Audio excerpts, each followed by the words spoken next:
Good afternoon, everyone. Welcome to On the Rise. We're doing our early edition today. You see it's light outside. David, we're not used to this. I know, it's true. Kind of like vampires. We only really come out at night, but here we are doing an early edition today, just trying to change things up just a little bit. And I know we missed last week as well. We had some things we were trying to work through, and here we are now. So it's great. We're going to do a recap finally of the event that took place. Geez, it's like 2 weeks ago almost already. Yeah. So it feels like it just happened. It's true.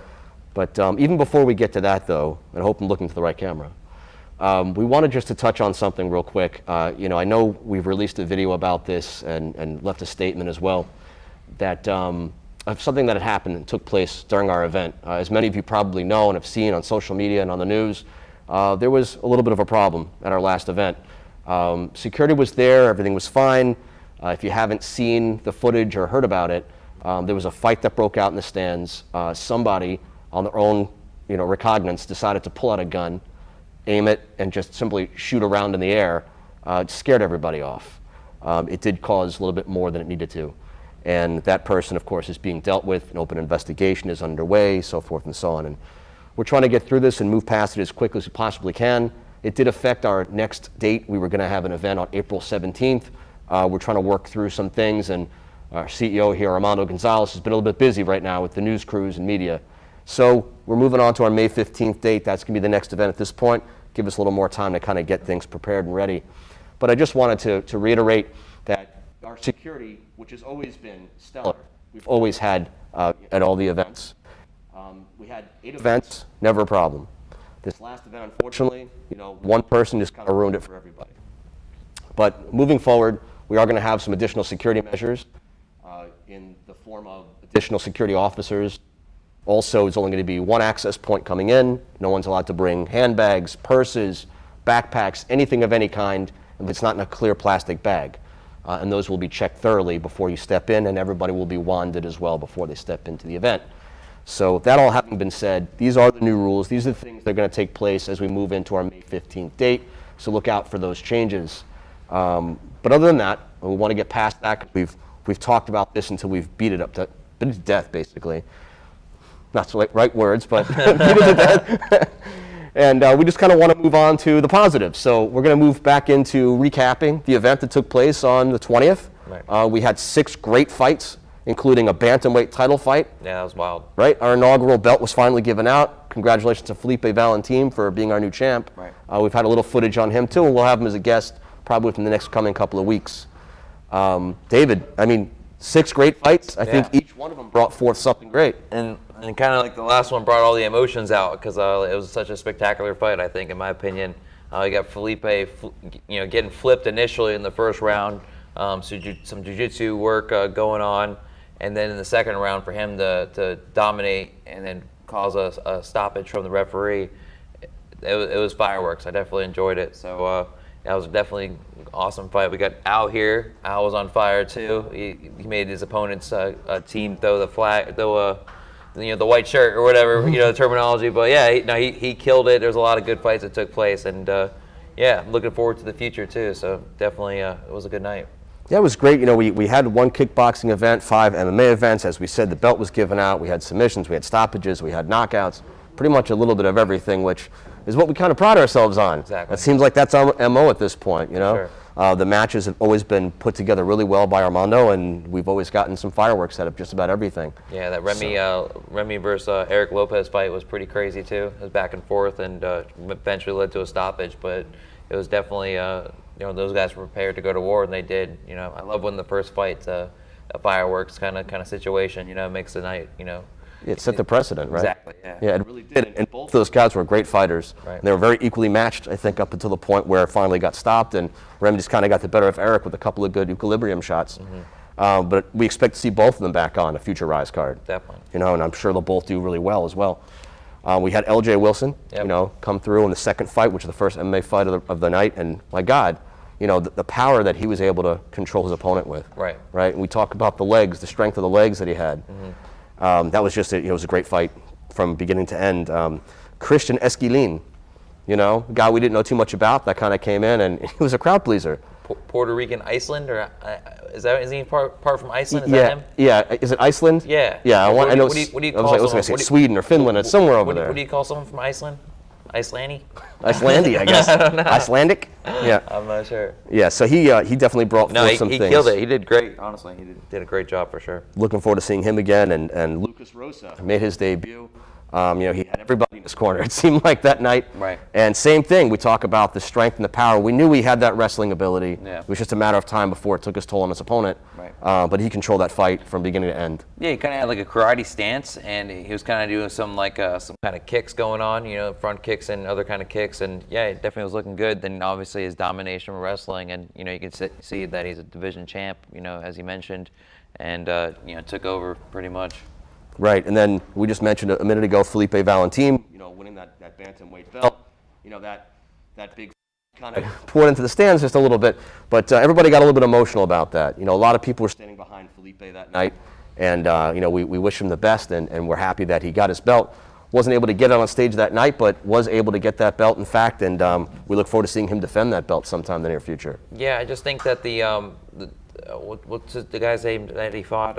Suarez, I believe. Yeah, Ernesto. Yeah, he just wasn't good enough to, in a position. He was kind of helpless and didn't really fight back to a certain extent as the referee was pushing towards it. So, I can understand where they're coming from. It is tough, but if you don't move, if you don't intelligently defend yourself, the ref's looking in the best interest of the fighter. So, but yeah, he did. Like I said, in the first round for Felipe getting flipped, I was not expecting that. Like a summer toss over his head, and then. For Suarez to do pretty well in the first, and then eventually lose the dominance in the second. That was an awesome championship fight for sure. It certainly was. And then I skipped over it purposely here for a reason. So our co-main event, of course, we had Al Dergalow fighting Cameron Lewick, and Cameron came through. He just it was his first fight, his intro, his debut.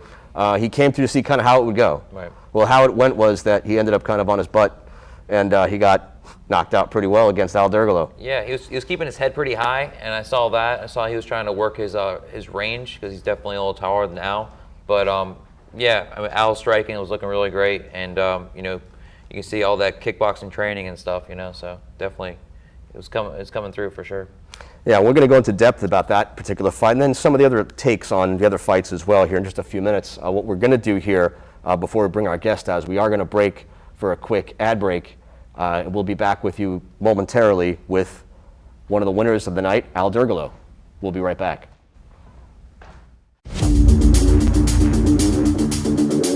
Jason, the article. Oh!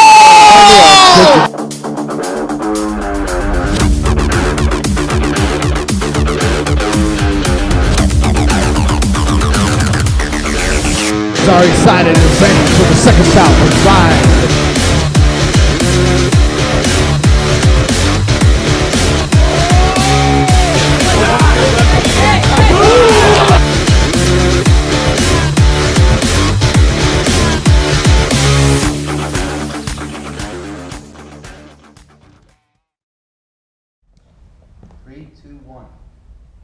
All right, and we are back, everyone. Hope you enjoyed that quick ad break. We've got with us now our guest, Al Dergalow. Al, how you doing? Good, how are you guys? What's up, bro? How's it going? Good to see you. We just wanted to make a quick joke, I guess, before David starts asking you some questions. Buddy, you got to fight at lightweight, and you got to fight at lightweight. Finally, right? This time around, it finally worked itself out. Yep, felt good, man. Felt good to finally get in there with a lightweight, right? Even my first fight, my kickboxing, it was at 175, so finally. When you're in that cage, you can't lie. You can't lie at all. It exposes you, and I learned a lot. Yeah. So does your family recognize you're fighting now? You say you're showing your dad. You said you've been fighting since what, 8 or 10 or something like that? 10 years old. Yeah, I started this when I was 10 years old. I even been at Palm Beach Boxing since I was that age. Found my coach Matt Barrows since I was 10 years old. So we've been training a long time. No way. That's your same coach. Wow. Yep. That's awesome. Been a long time, man. Been a long time. He's had my back since day one. He's always believed in me, and I like to think of him as my Mick. So. Yeah, he's in your corner, Mick in your corner. So, and he's specialties in wrestling or kickboxing? Well, he did 560 something. Don't quote me on that number exactly, but over 500 tournament karate fights, full contact karate. He was ranked number 8 in the world in the ISKA rankings for kickboxing when it started coming on ESPN, and he did 32 MMA fights. Wow. So he's just all over. His system is called Matt Barrows Real Fighting, so he takes it everywhere. But his main stuff is really that karate base, that American karate, which mixes American boxing and Kempo karate together. Right. That's kind of like where you get your stance from and stuff Yeah. like that. Yeah, awesome. So, when are you looking to compete again? I'm looking for May. That's what I'm looking at right now. I mean, I feel good. I wanted to fight again that night. Right. But May seems like a good date for me. Another MMA match? Or- Yeah, of course. That's where the money's at. For sure. Nice. So, any let's see, what else new? Anything new with your life? No, just training harder than I was ever before. Yeah. Even before this fight, I trained like insane in the last camp, but this camp I'm gonna go even harder, man. So we look for you. You're gonna be at Palm Beach Boxing or Scores? Yeah. It's one or the other. One of the two. Cool. That's awesome. And is that you have a picture of the fight and put at the Scores at your desk now? Yeah, right. I wish. Yeah, I mean, everybody loves me there, though. They congratulated me. Half of them was out here. The whole day shift was out here. Night shift was obviously working. Yeah. But I mean, day shift came out here and showed me so much love and support, man. They definitely love and support me there. I'm not just a worker there. Nice. Definitely a main guy there that everybody loves. That's awesome. And so, do you want to give any shout outs to anybody? Just of course, Scores Palm Beach Boxing, my coach Matt Barrows and Jesse Minton, and my training partner that actually cornered me that night because my coach was out, Dylan. And yeah, I appreciate everybody. My dad, of course, love you, Dad. Yeah, that's about it. Yeah, man. I mean, again, we were happy to finally see you in action and see you at your best. That's what we were looking forward to. I know it was kind of like the bitter taste in your mouth back since December with the whole situation. And for those of you who don't know what happened, he was originally supposed to fight at 155, so he lost the weight to get down there. Next thing you know, opponent pulled out. All he's got in front of him was a 170-pounder. Try to rehydrate back up, but I mean, realistically, at a disadvantage completely that night for weight. So didn't get to show your best, as we keep saying. But finally got the opportunity to do so here 10 days ago, or whatever, 12 days ago at this point.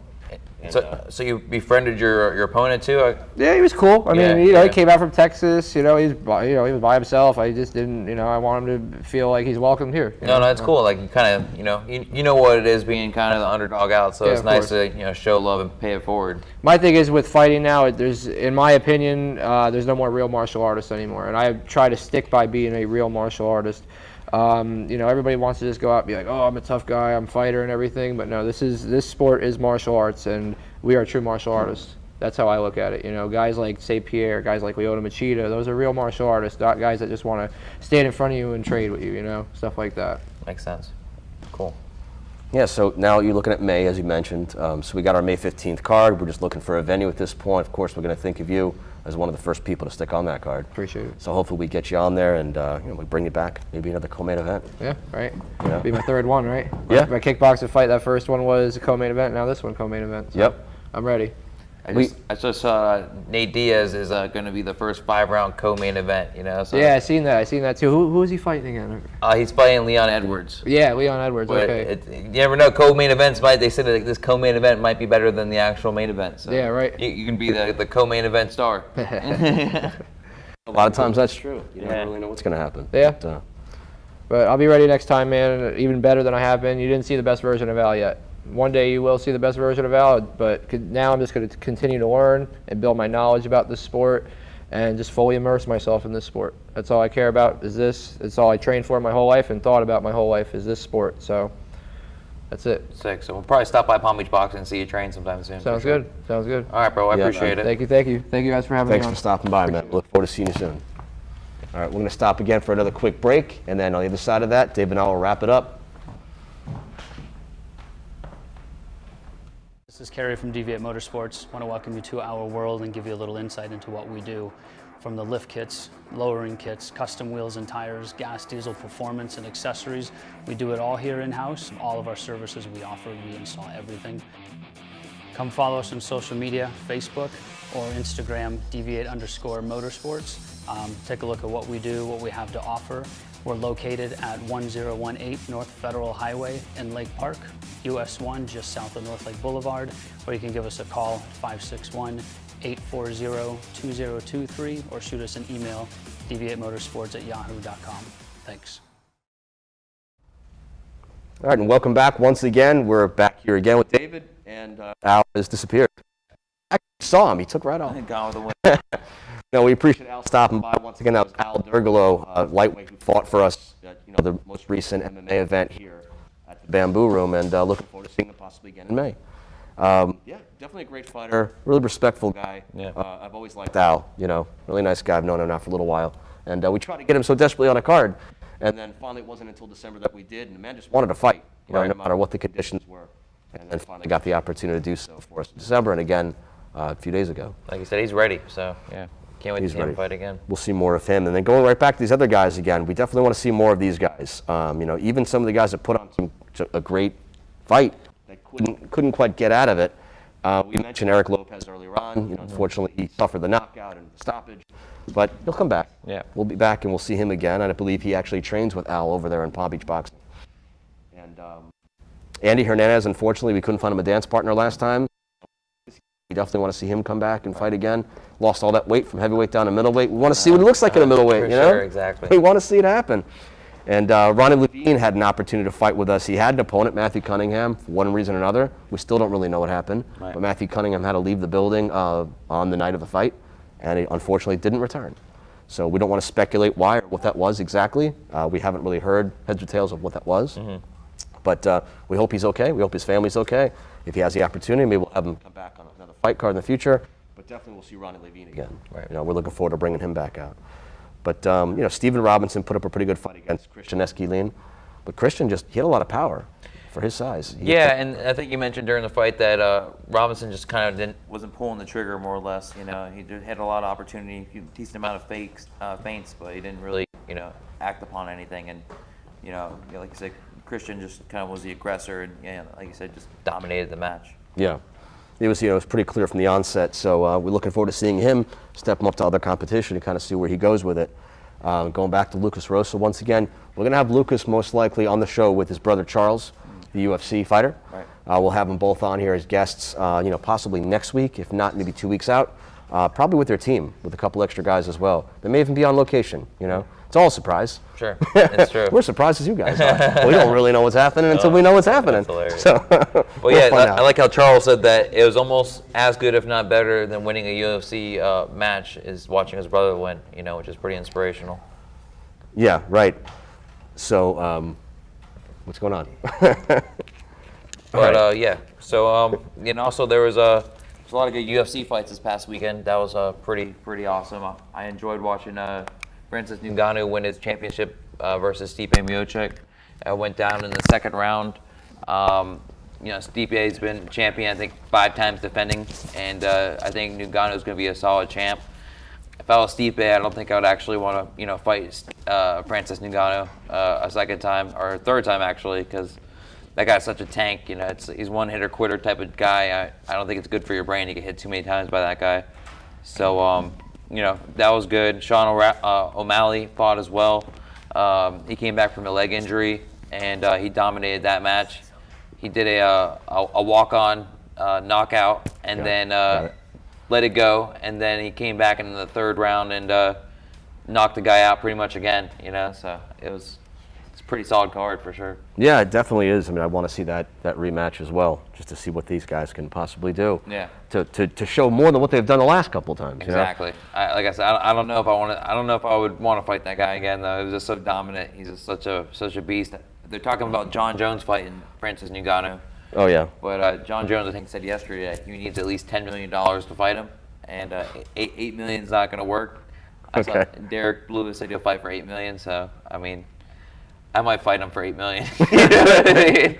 If the money's right, man. Yeah, I'm saying, line it up, like just like Jake Paul and Ben Askren coming up. You know, it's biggest check of Ben Askren's whole career. So that's it. It's worth it if you make the money worth it.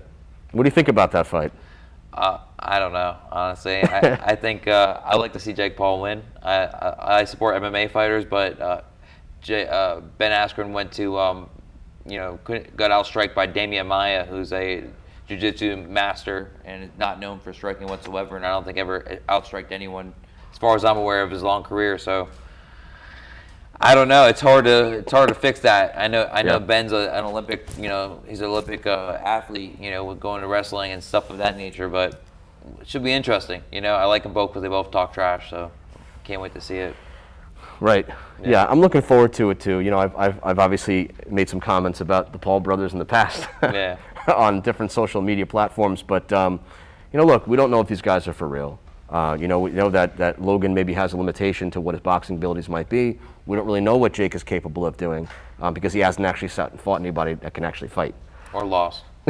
So he just needs to actually step up and fight somebody for real. Yeah. And then when he does that, we'll have a better idea. I don't really know too much about Ben Askren's boxing ability. And since that's what they're going to be doing essentially in this exhibition match. I don't think anyone knows his boxing ability. Right. So yeah. it's a big question mark. And you see the size difference and the reach difference and everything else that goes along with it. So Right. I think Jake Paul's taking the easy road when he tries to find an opponent that he's trying to show his skills of. Sure. Not to take anything away from Ben Askren. I just don't think they match up well. But, let's see what he can do. And let's see if he can move on and do something else. Fight somebody, maybe that is a boxer. Yeah. Don't get too crazy. Yeah, don't get too crazy. That's it. I like to see him versus like Nate Diaz or something next. That would be really exciting. Like I said, I like just guys that have that kind of personality that runs their mouth and backs it up and stuff. Or like Masvidal slapping Leon Edwards in the back. Just that drama just adds so much anticipation to any kind of match. So I like to see guys that are over the top. Unlike what Al said, basically, Al said that real martial artist is respectful and not trying to get hit. And a lot of people don't like anyone talking trash, but I like to eat the popcorn and enjoy all the all the back and forth banter on social medias. I live for that. I got nothing else to do. So, it is what it is. It's almost like that professional wrestling. Right. Just the drama makes it all worthwhile. But it's interesting that because I know we kind of jumped off the subject of our fights, but we'll recap that and go back to that and finish that off in a little bit. Yeah. But as we're on this subject, it's interesting to see all these matchups that they got going on now. Whether they be exhibition matches or just kind of weird matchups in general. Right. Frank Mir was supposed to fight Antonio Tarver. Yeah. And I thought that was going to be an interesting fight. Unfortunately, whatever reason, Antonio Tarver didn't pass his tests. Right. So now Frank Mir's got a new opponent in Steve Cunningham. Anderson Silva. And Anderson Silva is now going to be fighting Julio Cesar Chavez Jr. Right. While Chavez Sr., who's coming off a 13 or 15-year retirement, is going to come back and fight Hector Camacho Jr. Just trying to get the lineage of the families kind of together. Just interesting how they're putting these kinds of fights together. Oscar De La Hoya is coming back after a 13-year retirement as well. July, right? They said Yeah, July 3rd is what his comment was. And he says, I'm not coming back for an exhibition match. And I'm not only coming back to box, but I'm coming back to box one of the top guys. Now, feasibly, he can't fight one of the champions unless that champion gives up his belt because Oscar's not ranked. Right. But if he wants to fight somebody who's at that caliber level, or maybe was a former champion himself that's got a big name behind him, or a champion that simply wants to give up the belt for the money, hey, more power to him. I don't think he should just kind of jump right into that, though. If this is just a one-and-done kind of thing, or is he planning on actually fighting for a couple of years? Because if he has work up to it, Right. Right. no question. I mean, Oscar De La Hoya was probably one of the best boxers of his whole generation. We all know he's my favorite fighter. But we'll see. I know you smile at me. You said you want to see Dana White versus Oscar De La Hoya, right? Let's see Dana White versus Oscar De La Hoya. They seem to not like each other too much. Yeah. It'd be interesting to see that. Yeah, Dana's an interesting guy. But we all know he's kind of got a big mouth. Yeah, yeah. And just interesting to see. He doesn't like Oscar very much, but he doesn't also want to give him any credit for what he's been able to do throughout his career. Right. This is a guy who won an Olympic gold medal, and he's won 5 different weight divisions, He's won belts. The guy came from basically a junior lightweight, went all the way up there and fought at middleweight and won a world championship. It's rare to say that in this sport at all, unless your name is Pacquiao or Mayweather. So De La Hoya is, of course, right there with those guys. I'm calling it now. Oscar De La Hoya is going to be on the undercard of Mayweather versus Logan. You think that's what's going to happen? The planets align. I definitely would watch it. It would be interesting to see if that ever really happened. But I think Mayweather's actually moving on. Has got some new plans. So this whole Logan Paul thing that's been dragging out as long as it's been dragging out, I don't know what's happening with that thing anymore. What's his new plans? Well, he said he was going to fight twice in Japan this year, in 2021. Wow. And I think he's already contracted that. There's already money in it. Right. So if he's got that already set, I think they're more advanced of what they're planning to do there than with the situation with Logan Paul right now. Not to say he couldn't do all three, but time is ticking. We're already into April. Right. So April Fools, by the way. That's how we should have started off the show, man. True. We could have started off saying something crazy and just April Fooled everybody. Next April. That's right. We'll do it next April. We'll do it next April. Let's end it that way. Maybe they still don't know. Maybe they're not watching. Okay. If you're just tuning in now, we've decided that King Kong is going to fight Godzilla on our next card. April Fools. I'm excited to see that too. We're in a bamboo room, get kind of feel like King Kong atmosphere. That's what I'm doing tonight. That's right. That's the way to do it. And I want to touch back on our show a little bit. So I know, we had a couple interviews that we did, between the fights. Right. I don't know that kind of in post-production if they're going to be on there. So if we can't get those interviews up there and running, we are going to try to bring these guys back to interview. We already mentioned Charles Rosa is going to be on the show in the next couple weeks, and one of the reasons is simply because I don't think that it worked out with the interview we had last time with him. But we also had Justin Starks come and visit us with his belt strapped around his shoulder.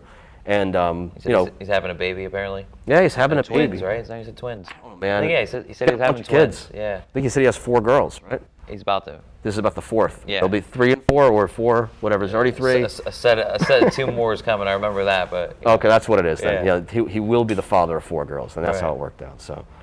I swear that the toughest guys have the most girls. That's what it is. I don't know why. It's funny. I've said the same thing for many, many years. I see a lot of these fighters, man. There's always a daughter in their arms. Right. I think it's like it kind of levels everybody off.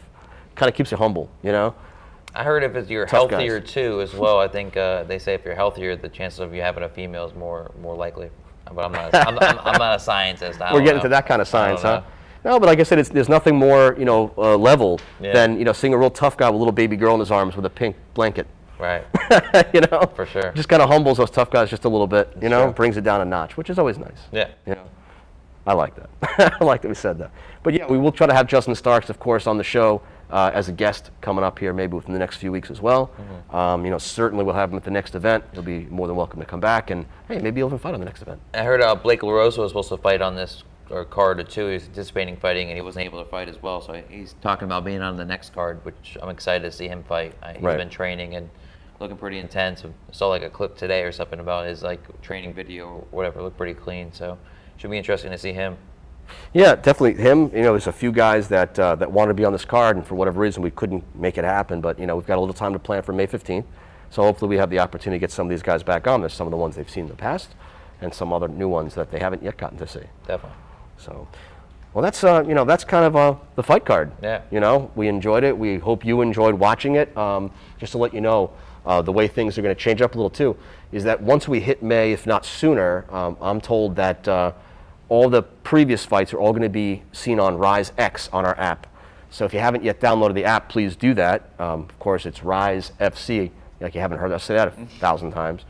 But download that app. Right now the content is still free. We're not charging anything for the app at this moment. I think I've seen a meme with something that how you mentioned we're on Fire Stick, Roku. Oh yeah, that's right. You're meme famous already. I'm meme famous. So yeah, so definitely download that app, check that thing out, see whatever material you can find on there. But as I said, come May, I think everything's going to be viewable on only RIZE X, which is right there on the app. It's right there on the bottom. So just make sure you tune into that, and you can see everything about all your previous fighters. Some of them will be condensed fights, so you may not hear the narration, you may not hear our commentating going on. Unfortunately, you get to miss that, which is the best part of the whole thing, I think. It's up there. It's got to be up there. It's right there, man. But beyond that, you'll be able to still see the fights and the previous fighters and what they've been able to do for us, leading up to the next event. And then come May 15th, maybe a whole different app. Looks like there's going to be a lot of upgrades, before that time comes, and be some tweaks and changes we'll let them know about as time proceeds and goes on. But that was our fight. We really do hope you enjoyed it. If you didn't, like I said, go check it out now. Watch it as soon as you stop watching it. What are you still watching this for? Matter of fact, go watch it now. And then beyond that, as David just mentioned, all of our fights, of course, viewable on Roku, on Fire Stick. Yep. Gotta say, because you said it. I know. Apple TV. Like I said, you're a meme now, Mike. You made That's it. right. I'm a meme. I gotta make that face though. So it's like this guy says. But yeah, that was our fight card, and we look forward to having the next one here May 15th. We'll tell you about the venue again within the next couple of weeks as soon as we know what it is. We probably already have it set. We just don't want to give it away just yet until we know for sure. Exactly. And again, congratulations to all these guys: Remy Lascano, L.J. Wilson, Christian Esquilin, Lucas Rosa, Felipe Valentin, and of course our guest Al Dergalow, and all their victories here from that last fight card. And beyond that, David, we could bore them with some more details about boxing and UFC. They don't want to hear about that stuff. Right. Yeah. So we're going to leave that all to the next show. I hope you guys have a good Friday and happy Easter. Yeah, happy holidays to everybody, and hey, we'll see you on the next one. Everybody stay safe. Have a great night. From everybody here on the Rise, we'll see you next time.